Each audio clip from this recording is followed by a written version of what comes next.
Well, now, today's topic will be on faith and science. Now, in the middle of the 17th century in Ireland, there was a bishop named, a Dominican. He was named Terence O'Brien. He took the name Albert. That was his name when he became a Dominican. And then in the year 1651, during the siege of Limerick, and thereafter he was arrested by the British and executed. He became one of the blessed, declared blessed by St. John Paul II. Now it's interesting he took the name Albert because Albert, the Dominican Saint Albert, was I believe he was of a Lombard origins, and but he was one of the first to use the Aristotelian scientific techniques and bring that to light during the latter part of the Middle Ages in Europe, which gave rise to our modern scientific method. Because a lot of the science today is junk science, and we have to be very careful to not buy into this junk that they're putting forward as science. Now, in terms of climate change, for one thing, many so-called scientists will use the words fossil fuels to describe certain types of substances that are extracted from the ground. We know about oil, we know natural gas, coal, which we call now clean coal. And they call them fossil fuels because some ridiculous theory had come up in the 19th century that these were the remnants of the dinosaurs. The organic material became these different substances, particularly when we talk about oil. A lot of people will use the term fossil fuels. It's a complete misnomer. If there's any remnants of the dinosaurs, it's a very minimal percentage of these substances: oil, natural gas, coal, etc.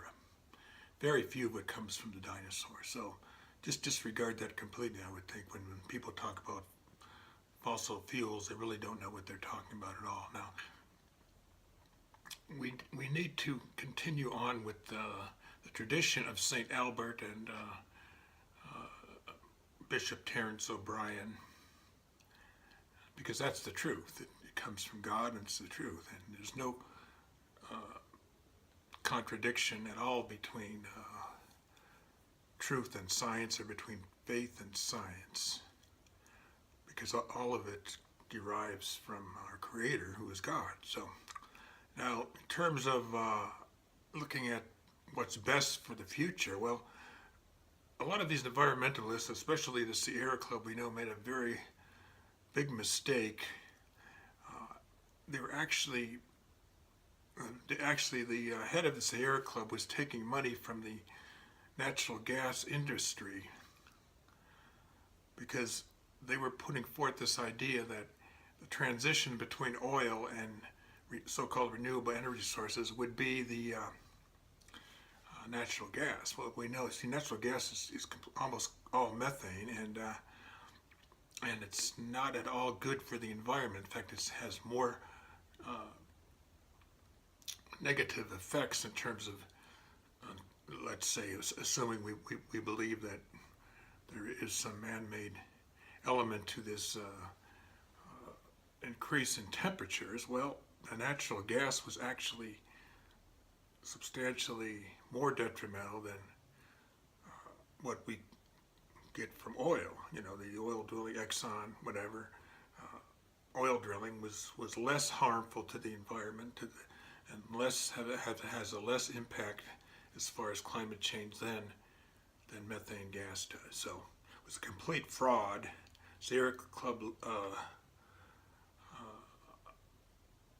guy in charge there was taking money from the natural gas industry and putting forth this phony idea that somehow natural gas was a transitional stage. So I actually prefer clean coal. I have a lot invested in that right now, which is, we'll see in the next administration what's best for America. We'll see these coal fields coming back and to make America great again. Now, I'm all in favor of these alternative energy sources. I'm all in favor of wind energy, geothermal, using the ocean currents and the waves to generate electricity, and of course, solar energy. Now, solar, it can be a little bit well, the price of solar is coming down, but it does use up to produce these solar panels. We use up a lot of other energy that is not necessarily clean energy. So that's something to consider. Is this really helping us in terms of reducing the negative effects of our so-called carbon imprint, that sort of thing? So I know there are some people that don't like to talk about science in terms of God or anything like that. They try to keep, especially Christians, they try to exclude them from university and college teaching jobs because they think that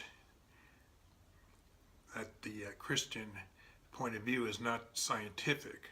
Well, as I've discussed today, there's nothing further from the truth.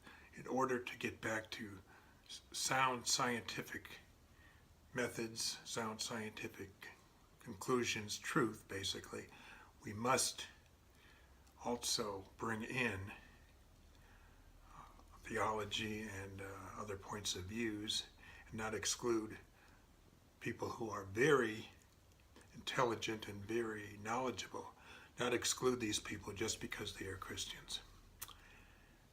Okay, goodbye.